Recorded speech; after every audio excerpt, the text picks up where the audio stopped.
Good morning, ladies and gentlemen, and welcome to another episode of Curly's Ag. This morning we come to you from Salmon Arm, British Columbia, in the beautiful mountains you can see here in my background. What a spectacular stunning place we are in. And we have stopped in at Tasty Acres Farms. Now Tasty Acres are certified organic. They do mainly strawberries. Sorry, you can see it there. They do mainly strawberries, and well, they have a whole series of things, but it appears to me that their main crop is strawberries. Let's head on in and say hello to the owners.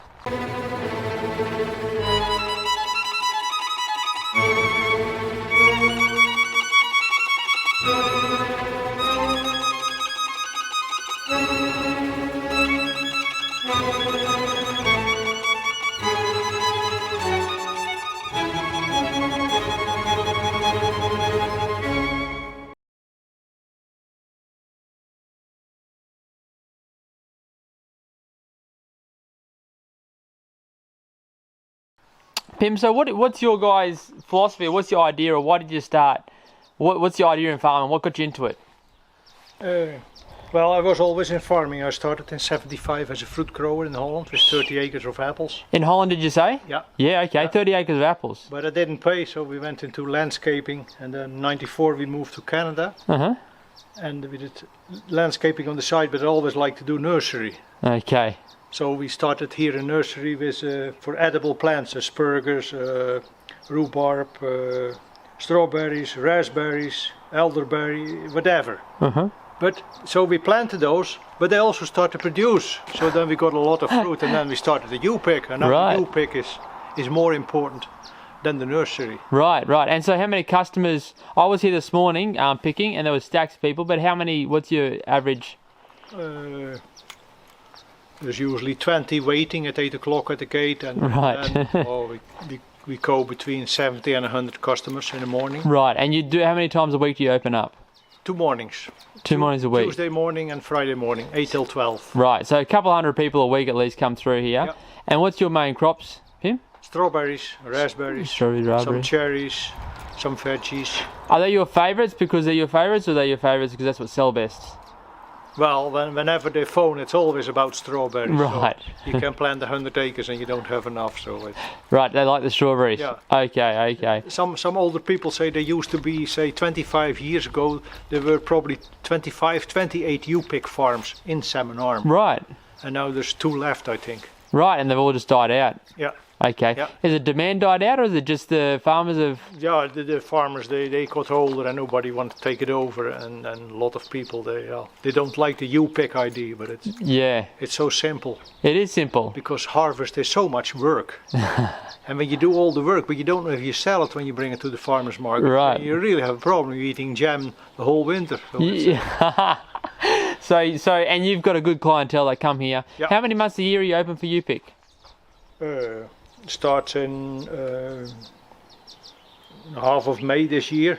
Yep. We will be open till half of August, I think. So May, June, July, August, 3 months. Yeah, we still have fruit in later on in September, but that's not a really U-pick season. Right. And people, that's not on their mind anymore. So. Right. And have you produced enough here to support yourself, sustain your own consumption? Yeah, but well, we retired, so everything is paid for. Then it's easier to do it. But I mean, you could make a living. Yes. Oh yeah. Yeah. Okay. Yeah. Oh yeah. We only have 5 acres, so it's 5 acres. And we use 2 acres maybe. Really? Yeah. So it's doable. Definitely doable. Yep. It's set in a beautiful scenery with your mountain up the back here. What mountain range have we got there? Is that a mountain range up the back or not really? That's Large Hill. Large Hill. Large Hill. Okay. Yeah. They're original with the names, the Canadians. Yeah. Large Hill. Large Hill. Okay. And so we might go down and have a look at the garden, if that's okay, Pim. And when I come back, I might get you to show me a couple of your tools and how you work your garden and how you do this. Because you're organic certified? Yeah, organic certified. So that means all your weeding's all cultivation tools. Yeah. Your pesticides and your herbicides are all natural. Yeah. Okay. They have to be approved. Yeah. Well, that's going to be really interesting look. So we'll sneak down, we'll have a look at the garden, and we'll come back and see you again. Yeah. Thanks, Pim. Okay. Okay, so Pim seems like a hell of a legend. Bit of an addict like myself, possibly ourselves. yeah, really interesting to see what he's got going on here. So we come this morning at 8 o'clock. I had the word that if you don't get here at 8, you miss out. And it is fairly well true. There was stacks of people here, and it really impressed me. I have another couple of farms we're gonna show you, but yeah, it really impressed me how clean and how systemized he's got his system here. I can see he spends a lot more time in his farm than I do. However, I still don't think it's a full-time thing for him. Like, you know, he's got a system down pat, and we'll see soon with his tools and how he does his stuff, the secrets on how that works. So we'll go through and I'll just stop and show you bits and pieces through the garden. He said his main thing was strawberries, so you'll see strawberries all through this place, but you'll see dotted with other bits and pieces. So we've got sunflowers, raspberries, really interesting. He's done a lot of clover walkways. I know Farmer Jesse's been talking about live walkways lately, and it's really, Pim's really seems to got it down packed. He hasn't done all his walkways live, but he's definitely done a series of them, and I think it may have something to do with for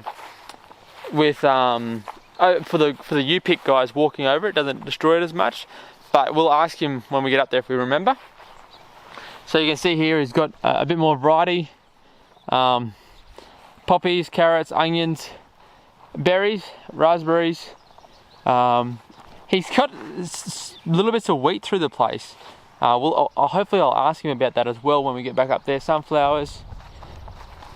Like I said, there's 2 acres here, and he has got so much produce on these 2 acres. Seems to have like windbreaks almost with his raspberries. Not sure what happened with that. And so just strawberry, strawberry, strawberry.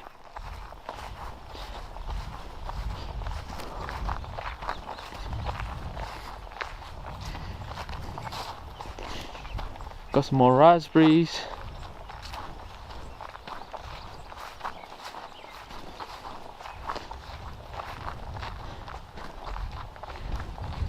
Couple of bits of rhubarb here.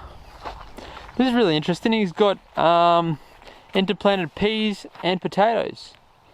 That's really interesting. I'd be interested to hear what he has. I've never seen that done before. I'm interested to hear what he has to say about that. What his idea is. A little bit more wheat here. They're really big heads. Look at the size of the heads on these. Well, not necessarily big heads, but they seem to be big grains. I'm not sure if that's a common thing over here. These are his little bits of nursery starts. He's got, looks like, not sure what that is, blueberries, maybe not. Got a chestnut, maple, a couple of beans. This is a completely different variety of wheat. Maybe it's a barley. Some weeping willows here. So he's still got his nursery thing in the back there going on. Got his raspberries. There's a whole crop of oats and peas. Look at that. It looks fairly dry here. From what he told me before, he has irrigation here is all town water. They've got very, very cheap water here because they're in the lakes area, so it's not expensive. But you'll notice that he does drip irrigation and everything, which is really interesting. The drip irrigation. I think the weeds here aren't near as ferocious as the ones that we have in Queensland because it's snowed and frozen under so much of the year. You can see this is their grass here. If this was Australia, the Johnson grass would be up over your head, you know. So they can cultivate that and keep the weeds out the strawberry.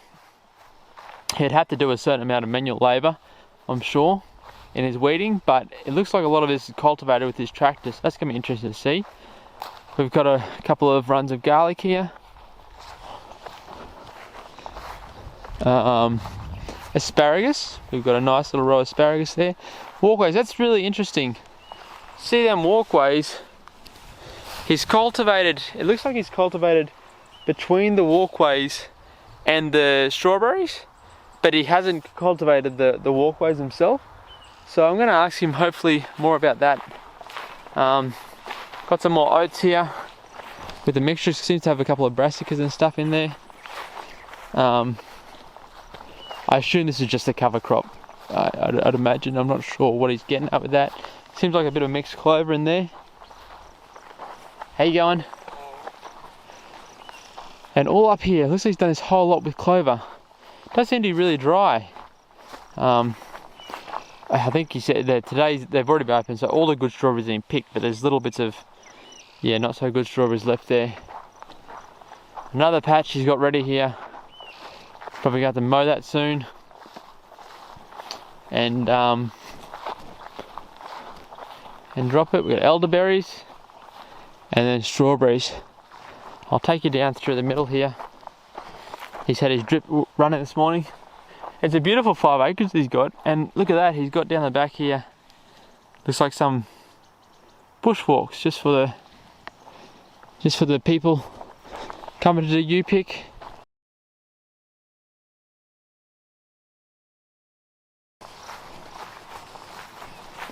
Look at these. I'm not sure what these are. They're they did tell me before what they are, but they're a berry they have here in Canada. A bit I've seen. These are the first ones I've seen ripe.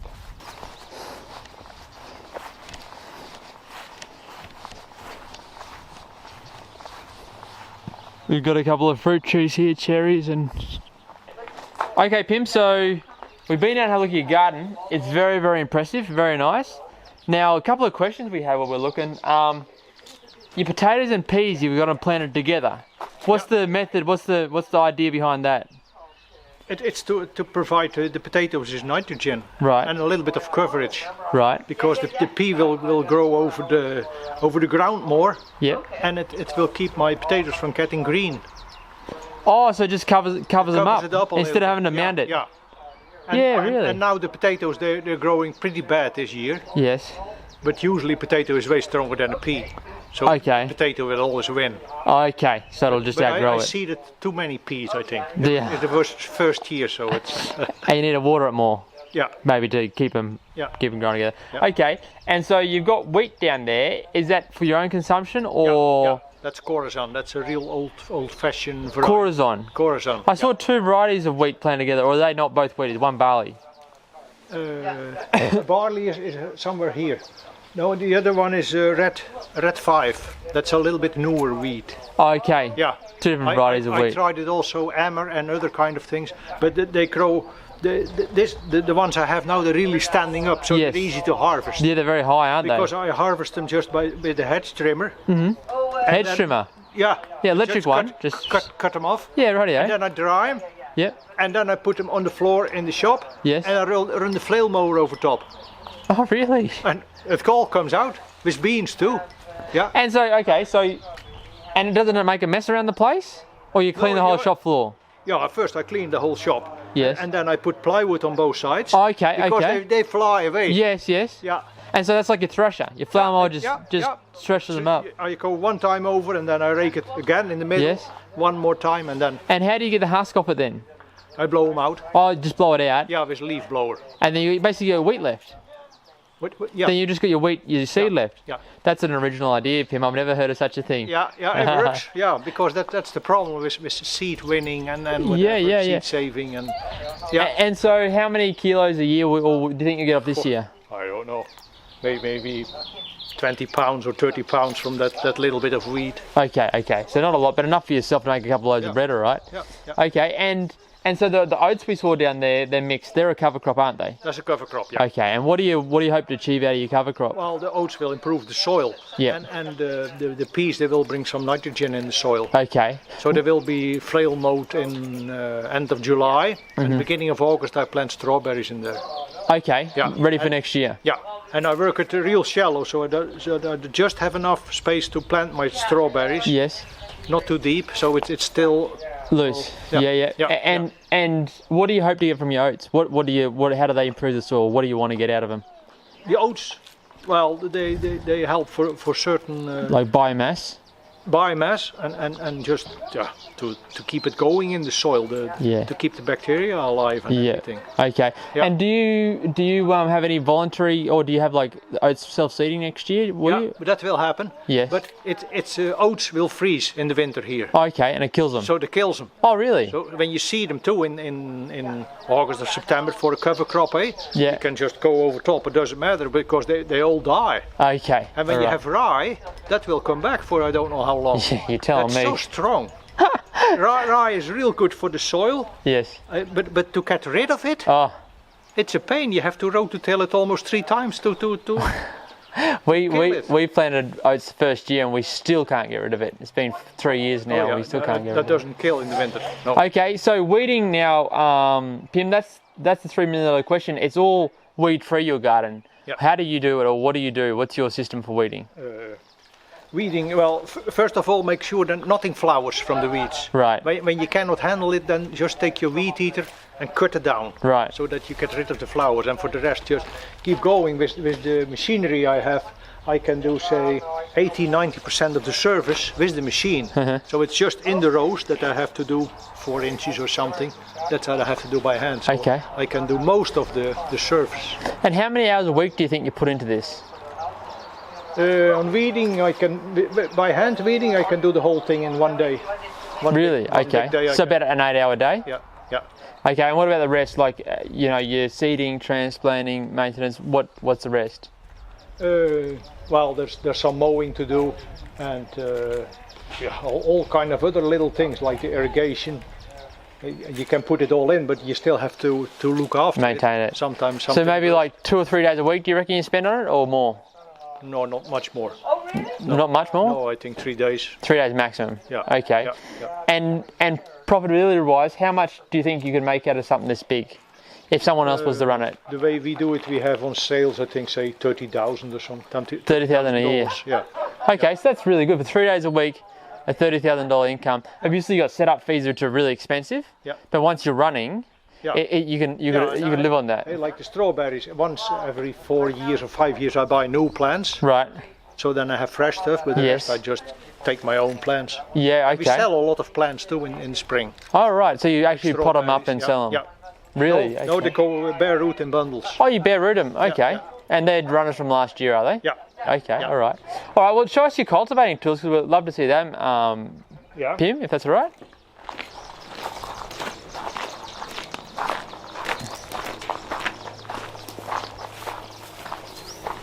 So this is the cultivator, and the thing is, it's not really a cultivator. It only goes an inch deep. Yeah. Right. So it's like a cutter. Yeah. It just cuts it. That's enough. And so you just run up the middle of your rows with this, do you? Yeah. Yeah. I run it in between the rows.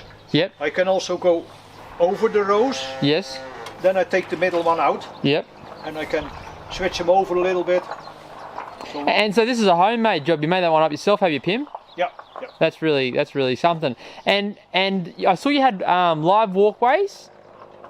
So you had your clover and stuff grow in the middle, and then you had your things beside it. How do you cultivate up the side of there? The sides, we have a disc that cuts the clover Yep. to how far like you go, and then there's a weeding thing behind it. Okay. And you put it on the back of here, do you? Yeah, I can put them back on here or on the tractor. Okay. Yep. Do you want to show us them ones? Yeah. We have enough light in here. Yeah, that'd be fine. I'll adjust it when we get in. That's fine. I can see fine, Pim. Okay. Okay, so you got your tractor, little Kubota here, a little 20 horsepower, is it? Yeah. Yeah, 320, That's 320. 23, and it's a narrow one, eh? It's a narrow one. Okay, so your wheels are right in tight. So it's only. What's your center width? I think the outside is About a meter? 37 inches, 38 inches. Okay, I don't know what that is in meters, but that looks good. Yeah. Okay, and you've got your power harrow on the back of here, or you got nothing on the back of here now? There's nothing in Your power harrow, and that's what you do when you flower mow. Yeah. Flower mow your cover crop. You're saying you flower mow it first, Yeah. and then you power harrow it. Non power harrowed. Yeah. Okay, and then you got your cultivators just telling us about here. So you run that over your row. Yeah. The strawberry goes in here, Right. so it cuts it 12 inches wide, Yes. and then the runners are loose on both sides, Yes. and those blades, they will lift them up. Right. Okay. So they They just cut it off and lift them up. cut them up. Yeah. And so on the outside of this is where you have your live walkway. Your clover. Yeah, that's a clover. So that's really your cut width there of what you're weeding, and that's your guide wheels. Yeah. And then that's it. And so how wide apart are these? 12 inch. 12 inches. Okay. Yeah. And do you know how wide your sweep is?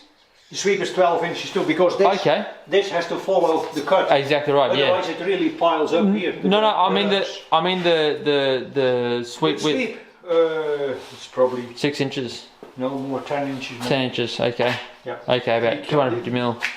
They call them bean sweepers or something. Or Okay. I don't know. Okay, and your little spring tines on there. Yeah, yeah. That's really cool then, Pim. And so this is your other machine, and this is for just getting around the farm, is it? Yeah, that's another little tractor. I put wheels on from quads, so I'm a little bit faster. Yeah, okay. But this is just for zipping around the farm and picking up stuff and dropping off stuff. Okay.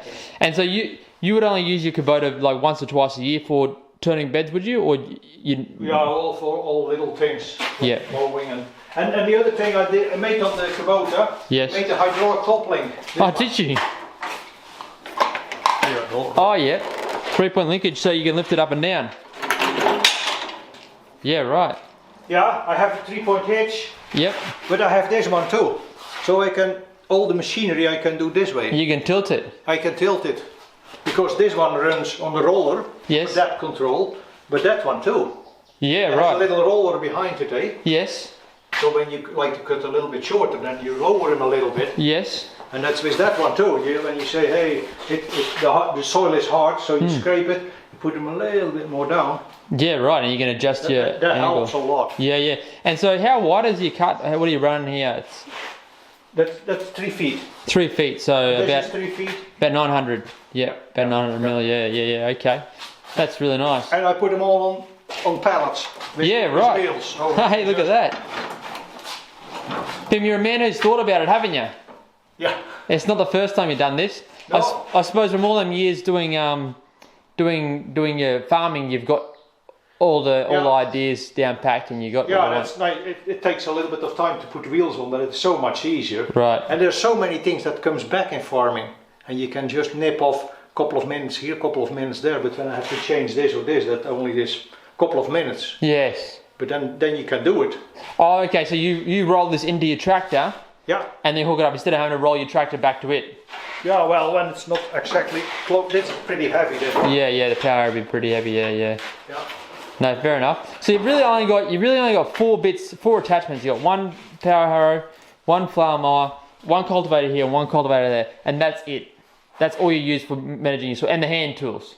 The hand tools. Yeah. Yeah. And I have something to work in the seed, eh? Working seed, okay. But A seeder, a little seeder. for the cover crops, I seed it over the bare soil. Yes. Just by hand. Yes. And then I run the power harrow just this deep. Real shallow, okay. And that it's all in. just spreads it over, yep. But for clover, that's too deep. So then I have to rake it in. Okay. And I can take those wheels off, Yes.